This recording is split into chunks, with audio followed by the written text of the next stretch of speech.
So what we've got to, I hope, is seeing a way into music of all kinds, but for our purposes, classical music, is to understand the musical conventions. And perhaps a way further in is to understand how some of those conventions are being leveraged, are being manipulated, in the best sense of the word, manipulated by a composer to instill meaning. And that's what we saw Mozart doing, I think.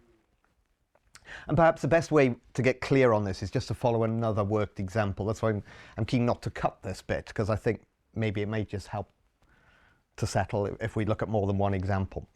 So let's take a stride further towards where we're going to land in our next section proper, which is the music of Vaughan Williams.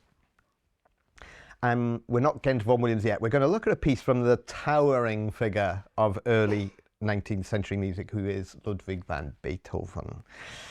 Mark mentioned him earlier in reference to the Brahms 4 Symphony we looked at a couple of days ago.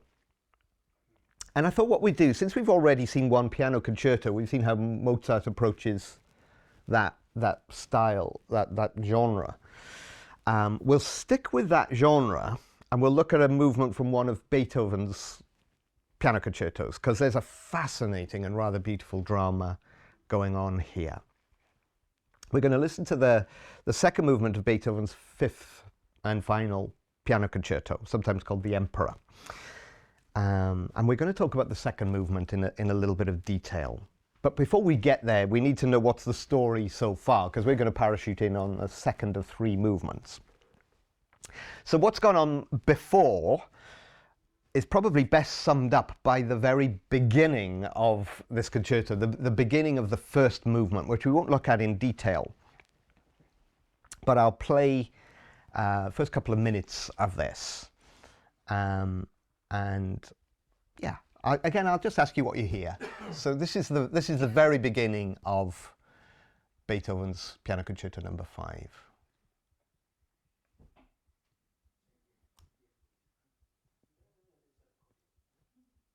Well, it should be.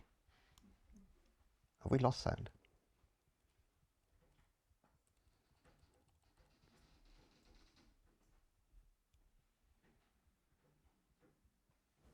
Right.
And so on.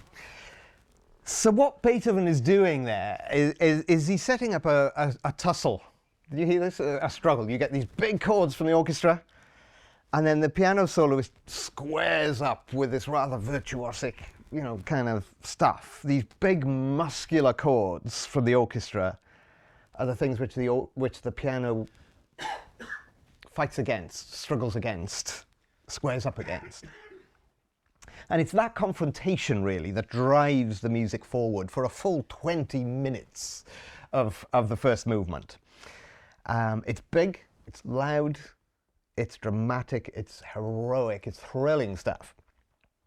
And it reaches a kind of uneasy resolution by the conclusion of that first movement. And that, it ends pretty much as it begins, pretty loud, pretty full on, pretty big, pretty... resonant, ringing in our ears. And it's with that titanic struggle still ringing in our ears that Beethoven ushers in this most magical of conversations in the second movement, which we're going to do. So I'm going to play it. It's not very long. And then we'll look at some of the detail. But for now, I just want you to listen and just take this in.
and so on.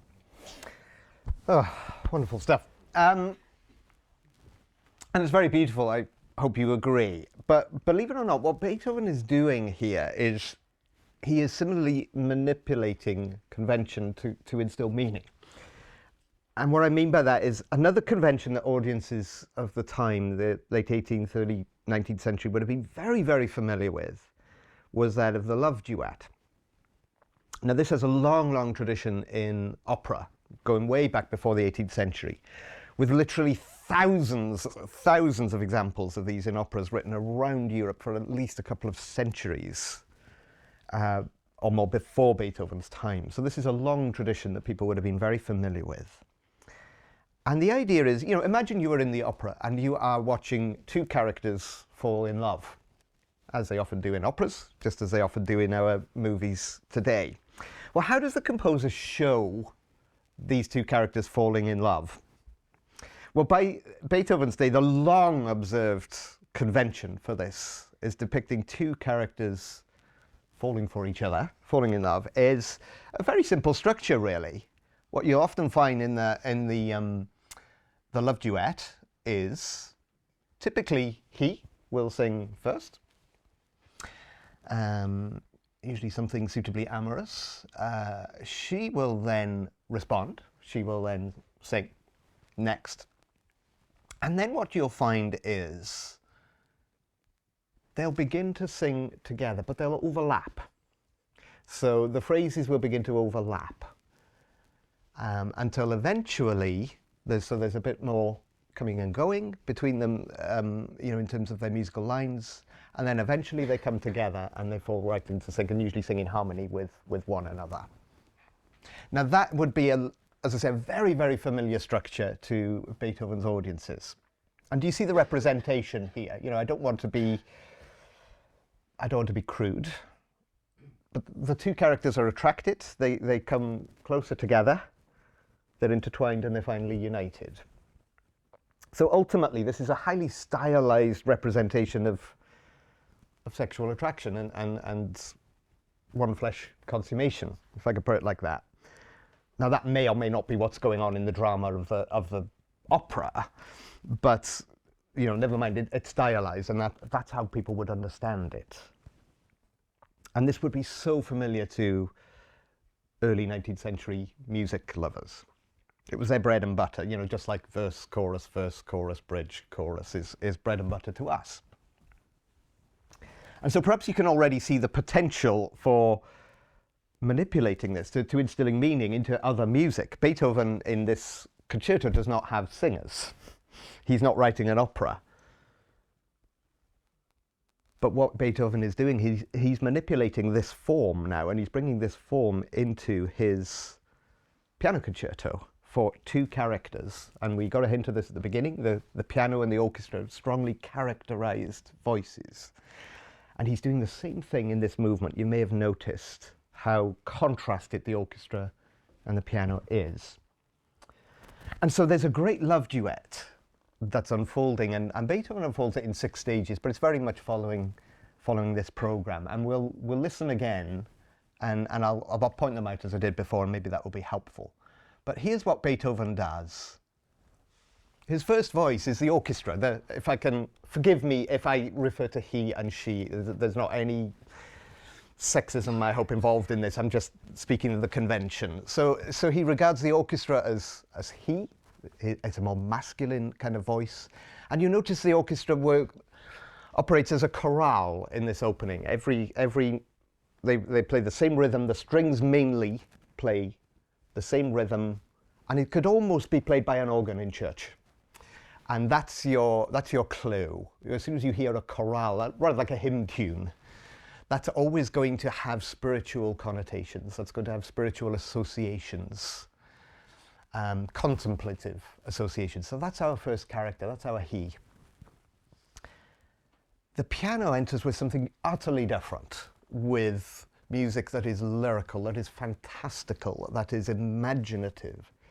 It becomes difficult to actually tell where the pulse is. There's almost a freedom of pulse. It's there, but it's not obvious where, you know, the beats of the bar are falling, because this is fantastical. This is a character of imagination. What would happen in the love duet at this point? He and she would begin to sing together, overlapping. And that's pretty much what Beethoven does. He comes back, the music of the opening comes in, but now very, very briefly, and significantly it is interrupted. It's set up and she overlaps rather than interrupted. And increasingly now you will hear he and she overlapping each other, piano and orchestra overlapping each other. They're coming closer together. And then finally, and here is the bit that breaks my heart, she sings his song. And so that great tune that you hear at the beginning, the chorale, the hymn tune, the spiritual, contemplative song, is now transformed into a waltz. She sings his music and they dance. The two characters dance. And we're reliant on the performers to get this. Sometimes this isn't played very well because it's not played as a waltz, and I think that's when they've missed what Beethoven is doing here. But in this recording, Claudio Arrau hits it out of the park. And then the very final section, it turns into a march. Not a big brash march, but you'll hear the style of the music change from this waltzing feel into 1, 2, 3, 4. They walk together. They walk side by side. They walk perhaps into the distance, however you want to hear that. They walk together and leave the scene. And yeah. So that's what Beethoven is doing. He's taken the operatic love duet and he has manipulated it. He has assumed it into a piano concerto. And he's given piano and orchestra, two voices, two characters. And we're seeing a drama unfolding. Should we play it? And I'll point this out as we go through, and maybe you can follow it as we go. Let's see if I can do this.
So Beethoven, like every other artist, can't help but tell his maker's story.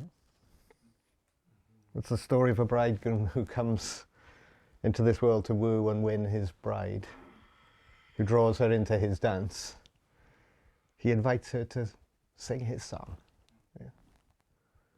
And he walks with her through this life. And if you know how the concerto finishes, it finishes in an ecstatic dance. Ecstatic dance. Transcendent.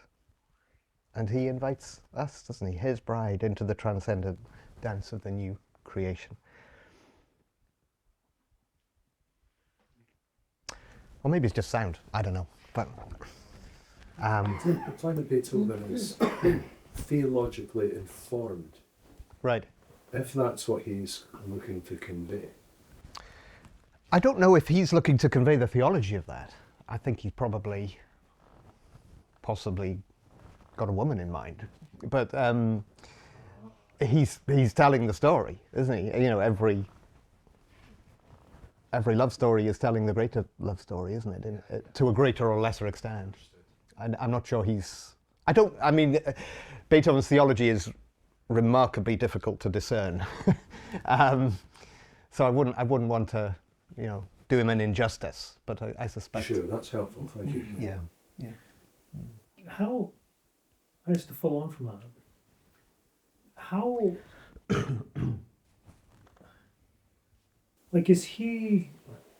he doing that? I guess what's the driver for that? Is he wanting to communicate that story, as you said, with a woman in mind? Or has he made these connections and got an idea and thought that would be really clever and really excellent to do, and therefore would produce a piece of formidable art? Right. Or is he in the emotion and romanticism of it? Is that? I think ultimately it's almost impossible to tell. In that moment, Beethoven, is he seen as the last of the sort of classical period, or is he the first romantic? And that's a perpetual argument. But he's certainly got leanings towards what would become full romanticism, an expression. He's clearly much more expressive than Mozart in his musical language. So what his intent is, we don't know. But I suspect he is leaning or striving towards a sense of, I want this music to be more expressive, more heartfelt, more demonstrative of human emotion and meaning than music has been to this point. And I think that's probably as much as we can say, to what extent he's intending people to get it, and to what extent it's private, or to what extent it's even subconscious. We've probably got to be content to say we don't know. But nevertheless, intent only is significant to a point in terms of meaning, isn't it? If I offend you, not meaning to, I've still offended you. My intention or not to offend you is significant, but it's not the be-all and end-all. So, and the same, I think, with musical meaning. The composer's intention is significant, but not necessarily everything. Yeah. Sorry, Ma. I read a biography of Beethoven a wee while back, and I was struck by the accounts of him on his walks through the forest. Yes. Walking in silence, weeping at the beauty of what was being composed in his head. Right. As he was walking. Yes. And so something about almost an inspired creative process, and it kind of goes touches a bit on what Linda talked about yesterday. Right. Something emerging from it. I don't know whether you wanted to comment on that. Did he sit down and set out to do something, or is this just a guy who was incredibly uniquely inspired? I don't know. It's funny. I was a student, an undergraduate student here in the mid-90s, and the big push in academic circles was to demythologize the great composers. So coming. Coming out of the 19th century, who did well, not coming out of the 19th century in the 90s, but you know what I mean, the scholarship of the 19th century, which did run for a while, you know, was just these guys were demigods, you know, Mozart, Beethoven, Brahms, particularly these towering figures. And then, you know, the scholarship was all about, well, you know, yeah, of course they were great composers, but, you know, not necessarily anybody could have done it, but they weren't, it wasn't supernatural, you know. But I mean, sometimes when you catch the transcendence, whether that's in Brahms or Shostakovich or Bach, you know, and even listening last night to the end of that Babi Yar symphony, you know, and there were just certain moments where I thought that is just extraordinary, extraordinarily inspired, and I've never heard music like it. I don't know of any music that's even similar to it. And you just think, where has that come from? I mean, you know, we can all work hard and we can all develop technique and so on, and you must see this as an artist, right? You know, sometimes you just, either something happens in your own work or you look at somebody else's work and you think, where did that come from? I mean, that's just extraordinary, isn't it? And personally, I'm very open to saying, you know, there are daily miracles that happen in the creative process. Some people, right, yeah. Composed in 3 weeks, was it? I mean, somebody once said they couldn't copy it in 3 weeks. You know, they couldn't write it out in 3 weeks, never mind compose it in 3 weeks. You know, I don't know, you know, you then into a theology of inspiration, you know, is it inspired in the same way that the scriptures are? Well, I don't think it can be, but then it's all scripture, you know? And it's an extraordinary thing, isn't it? It's an extraordinary feat, and I'm very comfortable with saying, you know, I think there are just these daily miracles that happen, but we can probably rationalize how this art comes into being if we really want to, but I don't know why I'd be that committed to doing so. I'm aware we're running out of time. I want to get on to Vaughan Williams, but is there anything pressing, or should we sort of push on? We'll push on.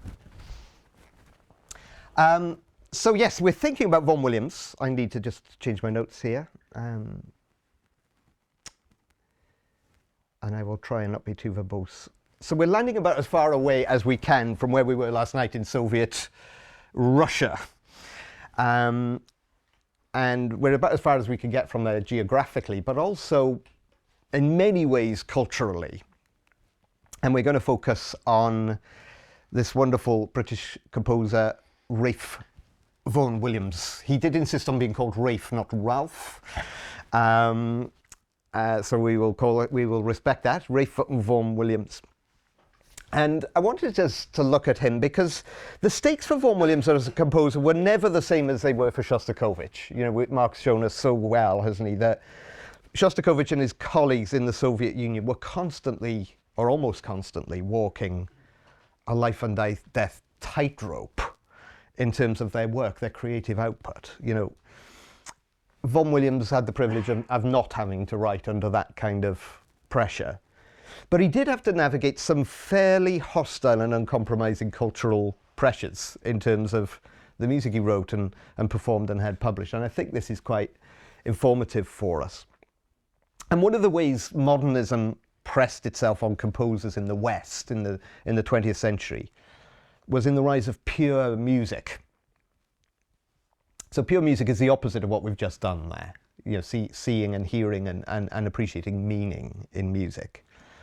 I know a couple of you were at this conference 5 years ago when I was here, and you may remember we started with this statement from Stravinsky that he was convinced music could not mean anything.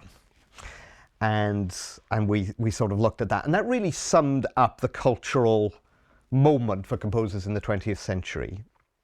If you remember Mark's slide yesterday, the epistemological divide, the way modernist art adapted to the Brave New World was to buy into this vision of a very left-columned humanity, if you remember that, which was very high on reason, very high on objectivity, and very low on meaning and subjectivity. And so for music, as for other arts, this meant the idea of program music, or music that means anything. I mean, the Beethoven Restu isn't program music, but it's full of meaning, I would argue. But the modernist art was really trying to get rid of this. This idea of music meaning anything became very unfashionable. And Stravinsky's comment really summed up a vision of abstract sound for sound's sake, rather like colour for colour's sake. There's Kandinsky's, I mean, that's a sketch, I know it's not a proper painting, but does his sketch mean anything? I don't think so. It's a celebration of colour for the sake of colour. I'm not going to say anything else about art because I'm very ignorant of painting, and I'm aware we've got far more knowledgeable people in the room. But really the idea of pure music is the musical equivalent to that. We just want to enjoy sound.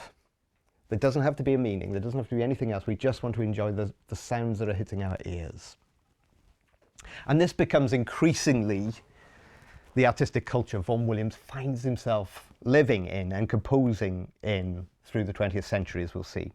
And the best introduction I could give to Vaughan Williams's music is the music itself. So we're going to jump in with one of his best loved works, and justifiably so, the Fantasia on a theme by Thomas Tallis. Recognize Thomas Tallis? We started with him this morning. And Vaughan Williams is taking a different piece, not the one we listened to, by Thomas Tallis as the starting point for this famous Fantasia. It's a gloriously meditative piece, which has become a favourite for many, many listeners, even those who are not necessarily fans of Vaughan Williams, and even people who are not necessarily fans of classical music. So, if I can't persuade you of anything else but the beauty of this music, then hopefully I've achieved something. Now, it's about 16 minutes, and we're short of time, so I may cut it off, but I may not be able to stop it short. So we'll see how we go. But the reason I want us to listen to this, other than the fact that it's a stunningly beautiful piece of music, is that it really introduces us to many of the features of Vaughan Williams as a composer in general. You can tell from that title that in some ways it's looking back. It's looking back and taking its inspiration from the past, from a Tudor composer, Tallis, 350 years previously. It's a piece of church music that he's taken. Tallis's piece is church music. It's a setting of Psalm 2, interestingly. But in other ways, this is a very unusual and a very forward-looking piece of music that Vaughan Williams gives us. It was commissioned and first performed at the Three Choirs Festival in Gloucester Cathedral, 1910. That photograph of Vaughan Williams was 1910, interestingly, so that's how he looked when he performed this piece first. Now, if you've ever been to Gloucester Cathedral, you'll know it's this massive, cavernous place. You know, I don't remember seeing a similar cathedral, huge open spaces. And Vaughan Williams seems to have taken the architecture of the building in mind when he composed this piece, interestingly. The music's composed for a large string orchestra, so you're not going to hear any brass, percussion, woodwind instruments. You're only going to hear the stringed instruments. And Vaughan Williams divides this large string orchestra into three distinct groups. Possibly a little pun on the three choirs. I don't know, but it's interesting that he does this. And so firstly, you're going to hear the main large string orchestra. And then the second group he has is a smaller orchestra that he likes to be placed ideally away, you know, distanced from the main orchestra. Ideally sort of in a gallery or somewhere like that in a large church. And then thirdly, he has a string quartet. And as Mark showed us yesterday, you know, the string quartet is really the sound of intimacy and domestic music making. You know, it's the music of the drawing room, because in 1910 very few people were listening to pre-recorded music. You know, so chamber music was how you heard music at home. So let's see how we go, and let's see how much of this we can. Just to say, we'll get through. Put back lunch just a wee bit. Don't rush through. Are you sure? Just you, yeah. Okay. Absolutely. I don't want to mess them around in the kitchen. So here we go.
Sorry, as much as I hate to stop, I think we'll press on. So, what did you? Any comments? What did you hear there? Any responses to that? Did you like it? Did you not? Ambivalent.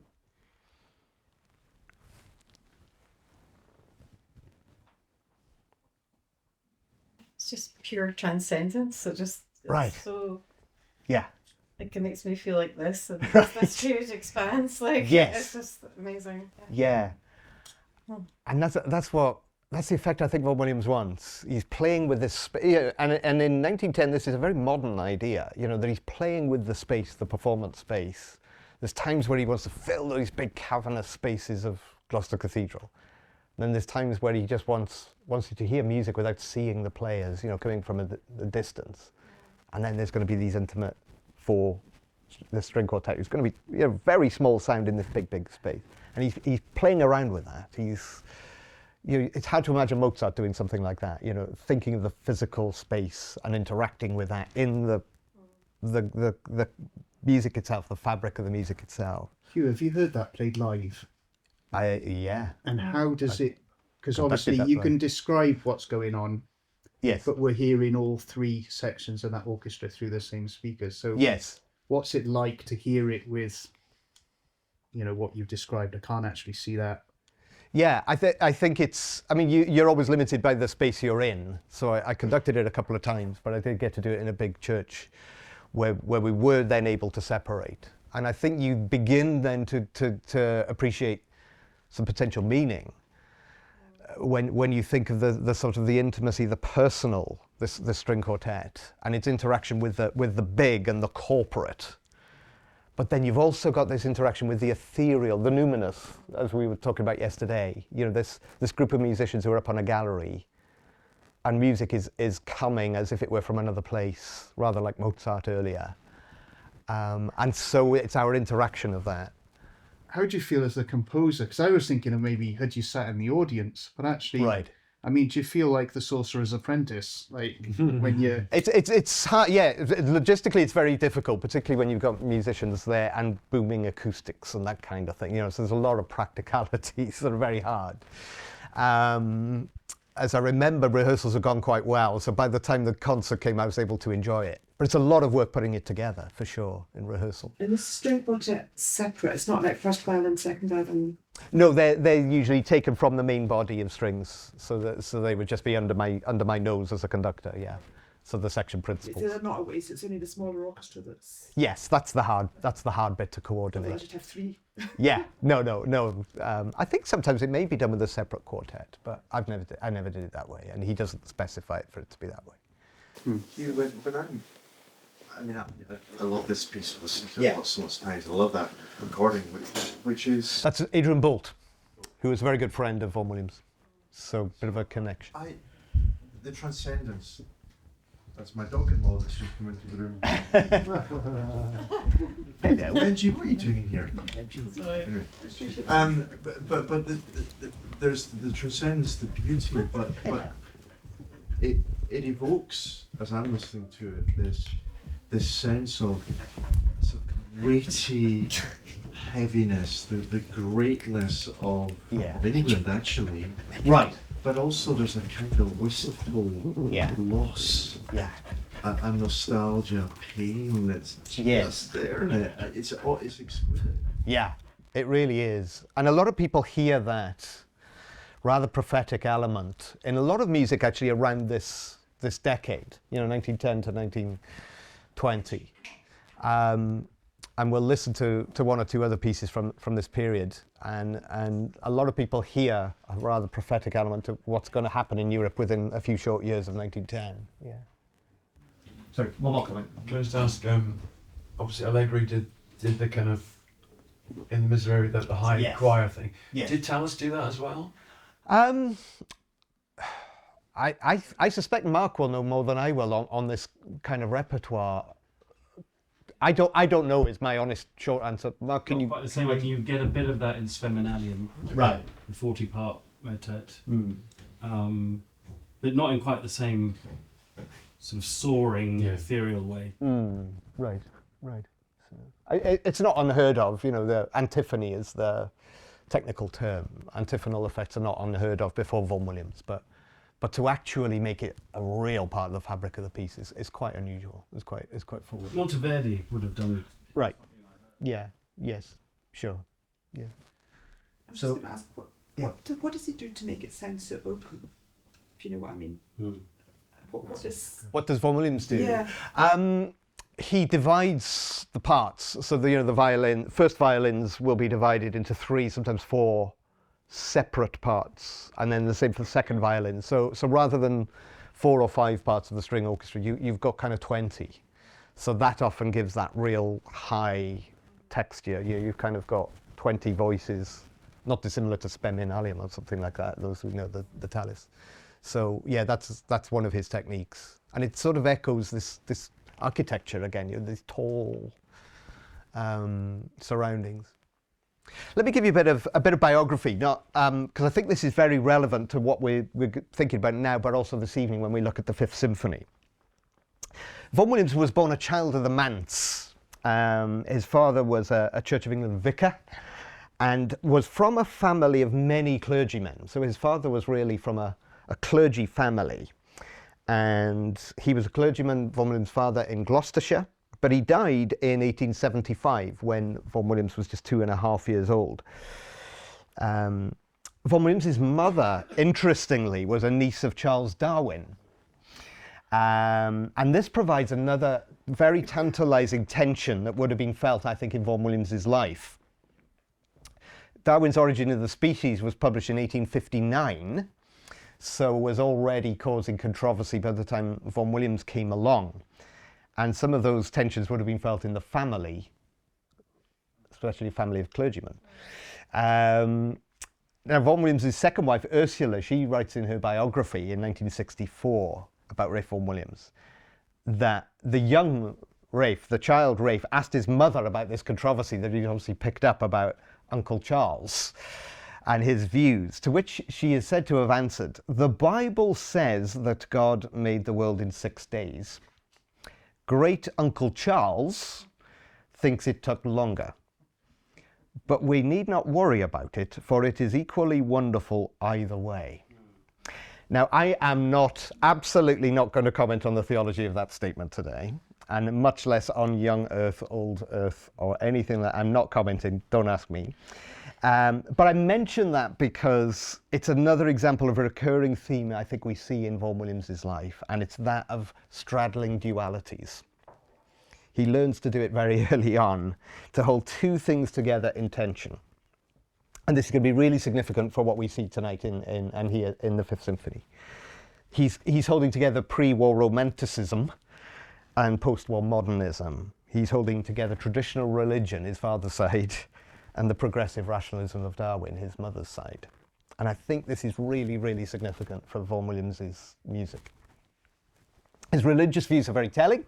While a pupil at the Church of England Charterhouse School, Vaughan Williams attended chapel services every day, quite enthusiastically by all accounts, but he became increasingly cool towards Christianity. And somewhere around the time, is the end of school, or maybe the beginning of his subsequent studies at the Royal College of Music, and certainly by the time he's in Cambridge University, where he becomes close friends with fellow undergraduate Bertrand Russell, significantly. In the 1890s, Vaughan Williams is already, by that point, describing himself as an atheist. Now, this atheism would mellow later in life into what Vaughan Williams publicly and rather famously described as cheerful agnosticism. And there's more of that later. So in his mature years, he considered himself a cheerful agnostic, which is a rather infuriating statement, but we have to live with it because he made it.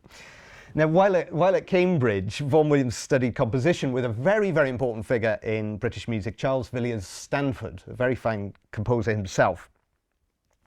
And the young Vaughan Williams, the student Vaughan Williams and Stanford had this very stormy but productive academic relationship. Stanford himself had begun as a rather progressive composer as a young man, and then as he matured, he became extremely conservative in his mature style, and he really was embracing the traditions of Brahms and Wagner particularly. And he felt the young Vaughan Williams, the young Rafe, was very modern leaning. Now there's an interesting phrase. Stanford thought the student Vaughan Williams was a bit of a radical, was a bit of a modern. And he was constantly trying to bring him back. He was constantly encouraging to be more in the traditions of the romantic mainstream, of Brahms, of Wagner, and so on. And there's that duality again. Vaughan Williams wants to be progressive and modern, but his teacher is trying to pull him back to traditional romanticism. And when you think about it, Vaughan Williams was born in 1872. So he was, he was 13 when Brahms' Fourth Symphony was first performed. And yet he died 4 years or so before Baba Yar, symphony that we heard last night. So Vaughan Williams' life really straddles high romanticism. You know, he was born when Wagner is finishing off the Ring cycle, and he dies in 58, where at the high point of modernism in many ways. And that runs through his life in music. From Cambridge, Vaughan Williams returns to the Royal College of Music in London for a second spell of studies there. And from 1896, he begins to plough his furrow as a working musician. He gets a job as a church organist in London, doesn't like it very much, but it pays the bills. And from 1902, he's getting his first compositions published. He writes articles for music journals and dictionaries and so on. And then from 1904 to 1906, he gets a job as editor of a new hymn book. This hymn book is called the English Hymnal. I think it's still in print. It is it not? And this turns out to be a very significant gig for Vaughan Williams, and very significant for his musical development, not least because it exposes him to this large body of old hymn tunes and other church music, which he fell deeply in love with. It's at this time, working on the English Hymnal, that he discovered the Thomas Tallis tune that he wrote the Fantasia on. And this would become a rich source of inspiration for him for his works from then on.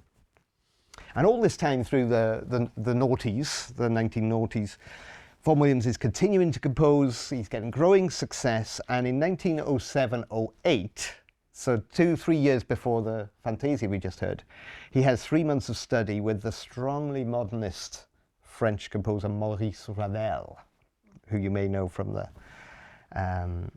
famous Bolero.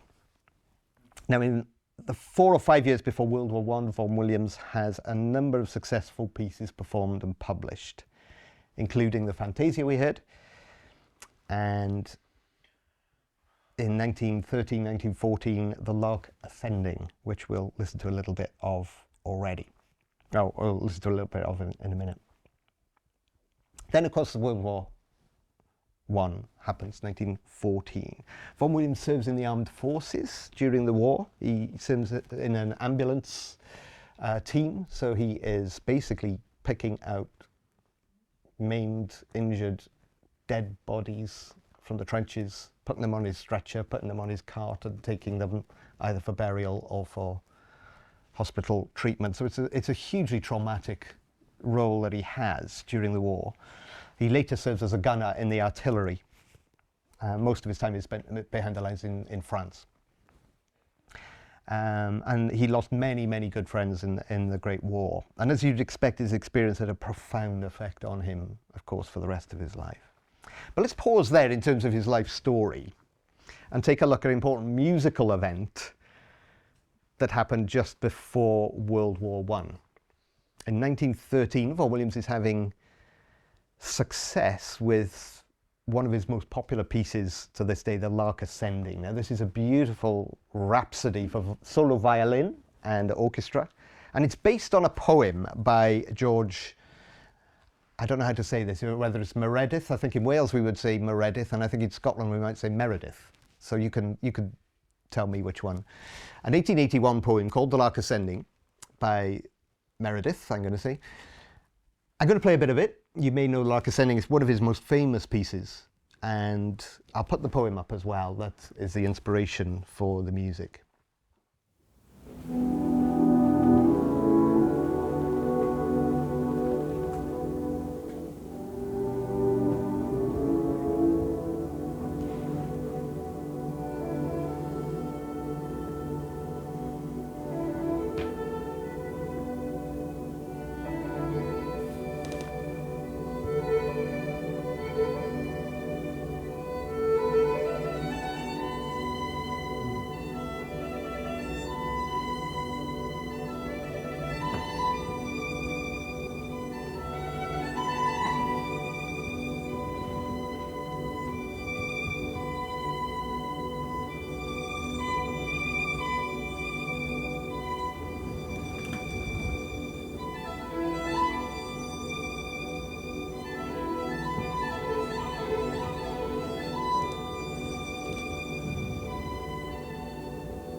so on. So it's awful stopping these pieces of music, isn't it? But now that's just about as romantic piece in the true sense of the word that you could imagine, right? You see what's going on here.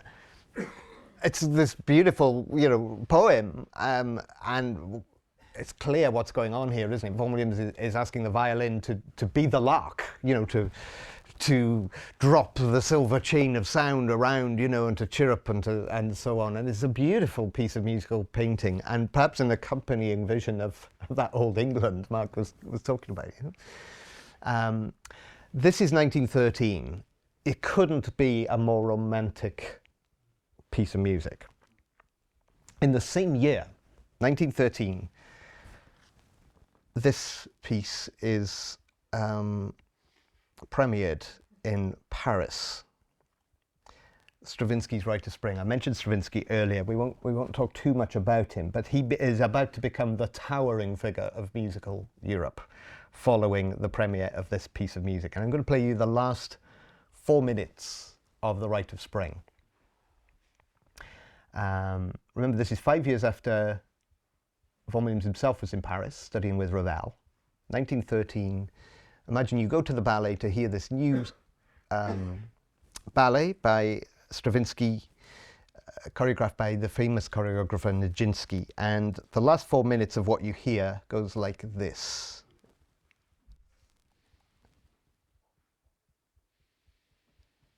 Oh, please say it's going to work.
There's only one piece of music I wish I'd never conducted, and that's it.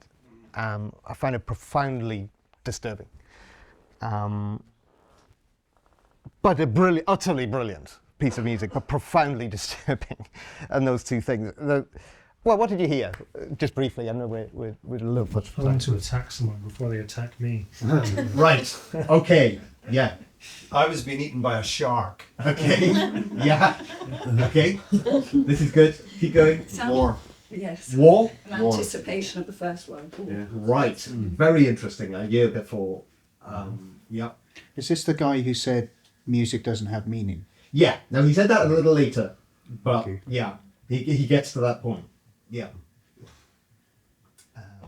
It's a ballet. It's danced, so it's a theatre piece.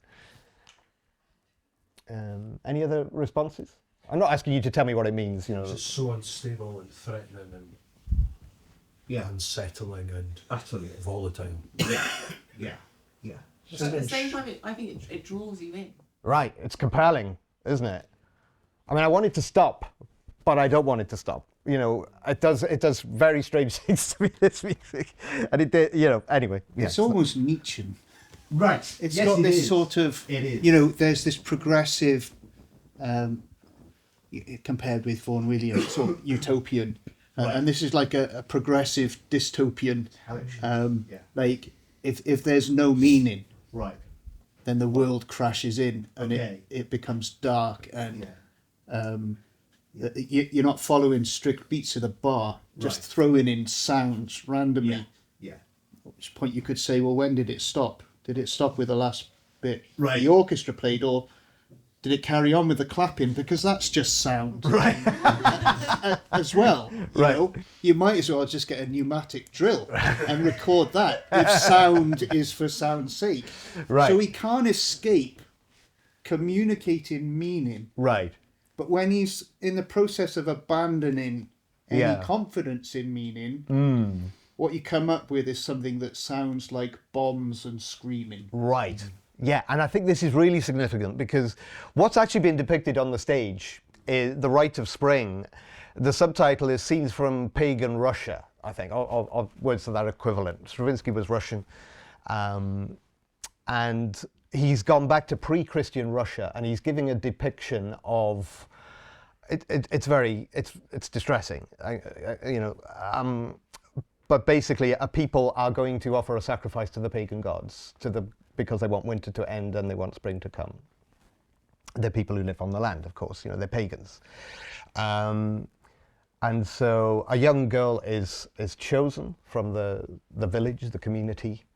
The priests come and the chosen one is selected, and that is the danza crawl. That's the sacrificial dance that it finishes with. And depending on the production, she either literally dances herself to death, or she dances a dance of terror, knowing she is about to die and be sacrificed, a human sacrifice. And sometimes the curtain falls with the priests coming in ready to kill her. So it is extremely distressing whichever way you go with that. And the first performance, the audience rioted.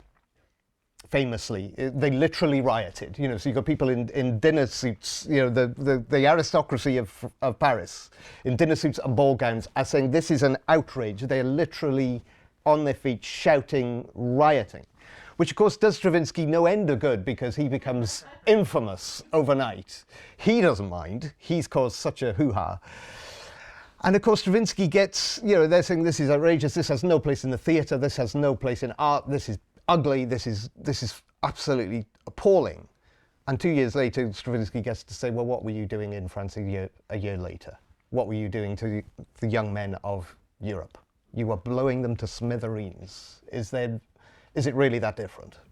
Huw, can I ask, going back a little bit? Yeah. I may have drifted off on a thought and missed something you said. What were they reacting against? Because was it just not pretty enough? I think if you're going expecting the Nutcracker, yeah. I mean, I don't think anyone was expecting the Nutcracker from Stravinsky. He had form. He'd already put on some very good ballets, that were not very traditional, But this was a whole different ball game. So I think what they were seeing as well as what they were hearing, I think. This is very new then. Yes, absolutely. This is This is out of nowhere, really. It's kind of inevitable out of romanticism, though. Right. Yes, I mean, in a sense, there's a progression, but in another... Romanticism, as we were just chatting, like, it tends towards pantheism. You know, Yeah. God's revealed in creation. Right. Vaughan Williams, it all makes me feel wonderful. Yeah. And late 1800s, Darwin. Yeah. It's a sense of progress, which there's that romantic ideal. We're all Right. this organic whole Yes. grow into something, and yet within Darwin's theory, that happens through the horror of nature read in tooth and claw. Right, right. And if you say God is in creation, Yeah. well, sooner or later someone says, well, God's in the suffering bit as well as in the dystopia, Right. as well as in the utopia. Right. And so, I mean, it is prophetic, isn't it? It's just right before the war. First World War, Yeah. before the Russian Revolution, Right. of saying, you know, this Yeah. is where we go. Yes. Right. And that musical language that we hear there, that's now going to be the new music. That's going to be everyone is going to want a piece of what Stravinsky has. This isn't for me, but also, I mean, it's brilliant. I don't like it, but it's brilliant. And you can also see where Shostakovich is going to go. Right. Exactly. You know, Shostakovich is going to be very conversant with this, and he probably knew Stravinsky, did he? You would know better than me. I think he's too young because he goes to... He goes to America. Maybe they met there. Right. But Shostakovich is 8 years old. Right. 7 or 8 years old when this comes out. Okay. He wants to be a modernist like Vaughan Williams Right. did at the Yeah. Conservatory Okay. a few years later. So he Similar. would have been really influenced by this He more would know than this. the Tchaikovskys of this world. Right. Yes. Right. And so that musical language is going to dictate musical modernism. So what does that mean for Vaughan Williams, who's just written The Lark Ascending? Right? Vaughan Williams, who had the aspirations to be modern and was considered so in Cambridge University. I'm not going to play Lark Ascending again, but you know, you get the point. He is an arch traditionalist in the ears of most people, isn't he? By the sound of Stravinsky. And that is Vaughan Williams' problem.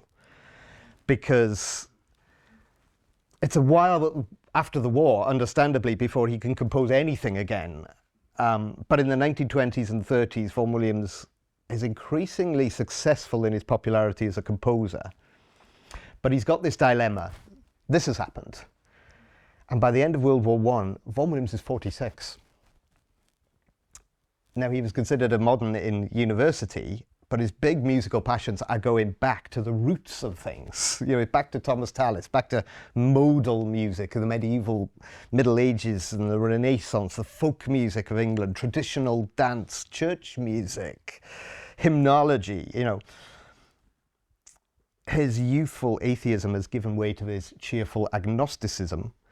He loves reading the King James Version of the Bible, and he loves books like Pilgrim's Progress, and this is going to be very significant, as we'll see later. Simultaneously, artistic modernism is building up a head of steam, particularly after World War II. It really does become the school bully in artistic circles. You know, if you are not a modernist, you will really have nothing worth saying. If you don't do things according to those left column values that Mark showed us yesterday, you simply have no credibility as an artist. And this, I believe, is a quandary that Vaughan Williams finds himself in, and I think is significant for what we will look at this evening. He's a composer. He likes being a composer. He's good at it. He has a good degree of appreciation and popularity and success, but he's not by anybody's standards anymore a progressive, a modern. Whether Vaughan Williams has modernist values or not is open to debate. His musical language is not distinctively modernist. Now, he's not walking that tightrope Shostakovich has to walk. But nevertheless, if he is to sustain his profile and his career as a composer, he's going to have to move with the times. or he's going to fall badly out of favour. But the one thing he's got in his favour is he's been doing this all his life. He's very, very good at holding two things together, at straddling dualities. And in the mid-1930s, two substantial works, and we're going to finish with these just briefly, come from his pen, which are masterful in terms of satisfying the demand for this new abstract, austere, modernist music. And they're going to be very important in terms of what we look at later in our next session. The first of these two pieces is his Fourth Symphony. You don't need me to tell you, we're looking at his Fourth Symphony. He wrote 3 before that. And just look at the titles there. The first one, 1910, same year as the Tallis Fantasia, is the C Symphony. Followed up round about the time of, well, he revised extensively the London Symphony, revised between 1911 and 1913. And actually a little bit later on as well. And then the Third Symphony is the Pastoral Symphony. So each one has a subtitle. Each one is taking inspiration from natural surroundings, whether it's the sea, whether it's the city, or in the case of the Pastoral Symphony, it's the sort of pastoral setting of his wartime experiences, the French pastoral scenes form the backdrop of the horrors that he saw in and around the trenches. And so that's significant because, again, these are very romantic things to do, aren't they? To write a sea symphony, a symphony about the sea, a symphony about the city of London, a city about pastoral. We don't want this in modernist Europe anymore. And so as time goes on, Vaughan Williams becomes increasingly embarrassed and apologetic about these titles. And he starts talking about there not being any program to them. You just need to listen to them as pure music.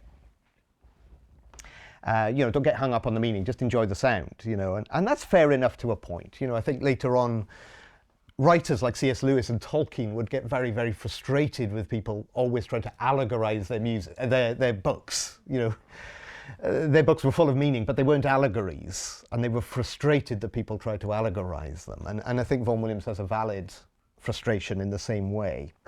But I think he also wants to appear modern. So that brings us to the Fourth Symphony, which was first performed in 1935. And notice there's no subtitle to it. It's just simply Symphony Number 4, much more in keeping with the times. And the composer said himself quite explicitly that this was to be understood as pure music. There's no extra musical meaning to this, it's just sound. Let me play you the opening couple of minutes and see what you think.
So on.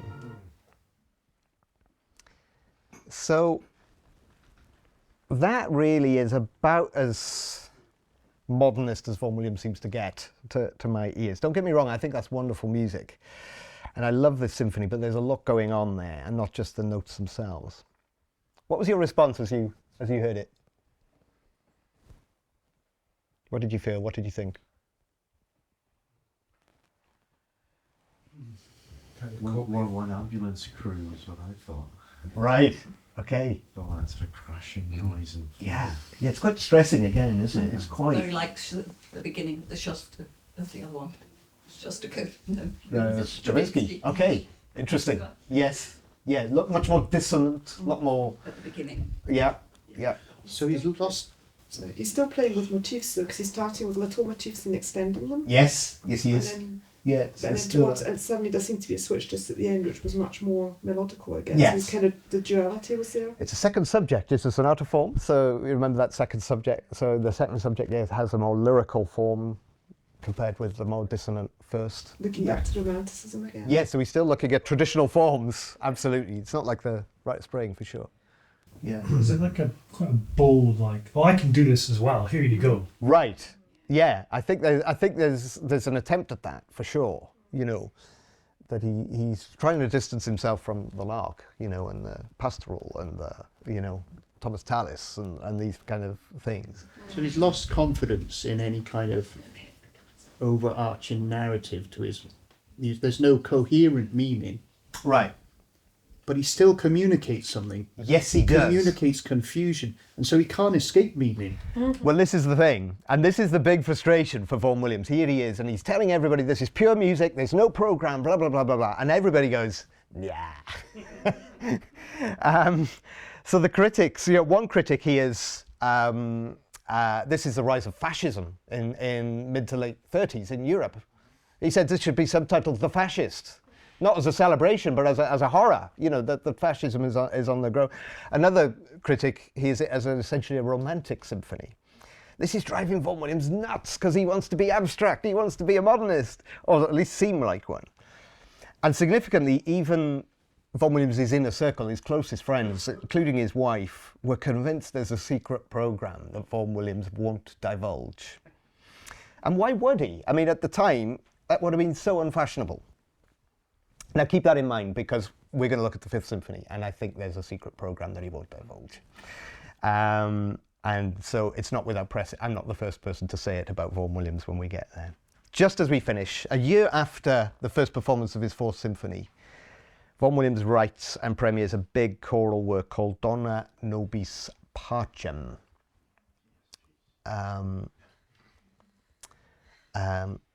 Is that?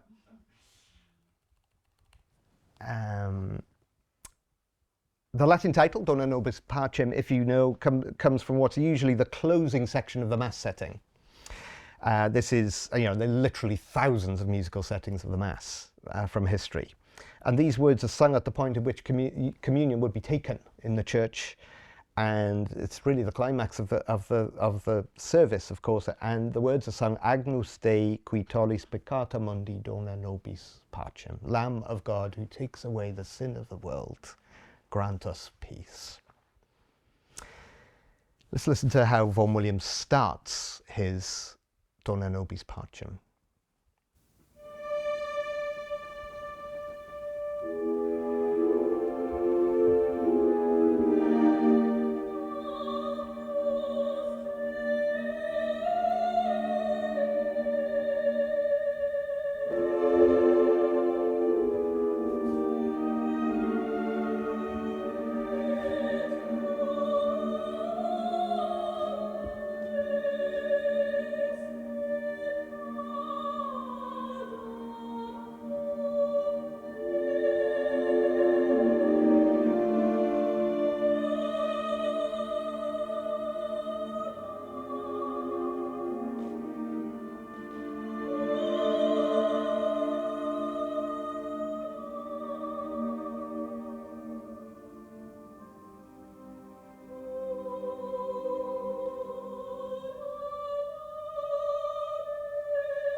so on. So we're almost back to where we were at the very beginning with our Thomas Tallis. Dona nobis pacem, dona nobis pacem, dona nobis pacem. The repetition, very few words sung here, but sung repetitively. Give us peace, give us peace. It's pleading, isn't it? And those hammer blows, you know, that made us all jump, are making it clear we have anything but peace. Yeah. So it's an impassioned thing.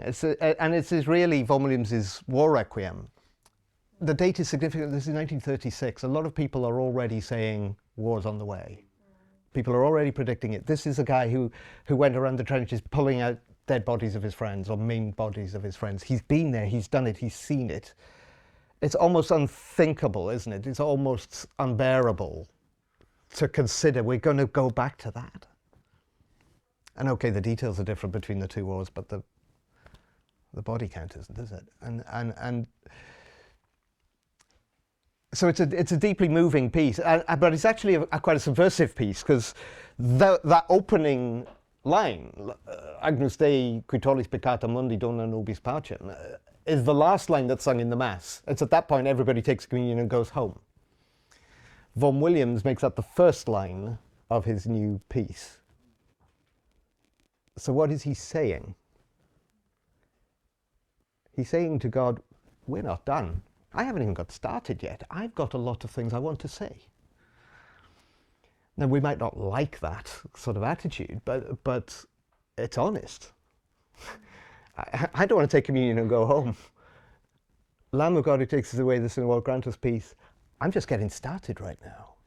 And what follows is settings of Latin text, biblical texts, as well as poems from his beloved Walt Whitman, who wrote a lot of anti-war poetry coming out of the American Civil War, you may know. And so this, not long ago, that blending of biblical texts with secular poetry would have been sacrilegious. But we're all modernists now, so everything's okay, right? And I'm not saying Vaughan Williams has been disingenuous here. You know, what person in their right mind, having lived through the horrors of the First World War and looking on at the darkening of Europe and the likelihood of another war with absolute terror, wouldn't cry to whatever God may be out there who would listen and deliver us from it. I think it's heartfelt. Huw, so whereas the previous piece we listened to, the one that seemed to be a response to Stravinsky's growing fame, influence, you have Vaughan Williams in that piece. Vaughan Williams then writes a piece where he's trying to match Stravinsky or do something that's similar vein. Yeah. And now he seems to just seize this back again. Right. He's right back into something profoundly meaningful and immediate. Right. And real. Yeah. Would you say in Vaughan Williams' previous piece something of himself is lost in it? Some integrity or something is lost when compared to this, which seems to be so utterly real and profound? I don't know if I'd quite put it in that way, but I think you could make the case. You know, I think it's a great symphony, but I think he's definitely trying something different. As an artist, he's saying, you know, can I be less demonstrative personally? Now, I do think I think what he's constantly doing, you know, and I hope this is becoming clear, is he's satisfying the artistic demands of modernity, but he's also saying what he wants to say. And he's not necessarily going public on what that is, what the meaning is. Does he lose something, though, in that previous piece? Is something lost when he doesn't put himself into it in the same way? I don't know. I guess that's for us to decide. I'd probably say listen to the symphony and see what you think. I mean, I don't think it's a particularly successful attempt at writing abstract music, if I put it that way. But I think it's very good at making sure he gets another commission. And I think the same with the Dona nobis pacem. I think the modernists would love it, you know, because here he is possibly shaking his fist at God, or certainly, you know, being quite bold, making a bold church statement for a church piece of music. Of course, modernists would love that.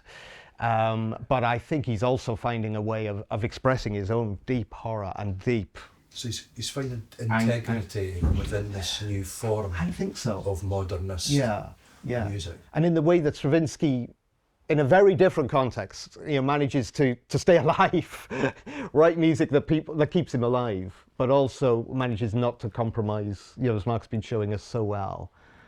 The stakes are not the same for Vaughan Williams, but I think the same principle is going ahead. Modernity is dictating the order of the day, and Vaughan Williams is finding a way of operating within that without selling out. Does that make sense? Yeah, thank you. That's great. Brilliant. I've spoken for far too long, so Mark's waving at me. I think it's lunchtime, is it, Mark? Becky?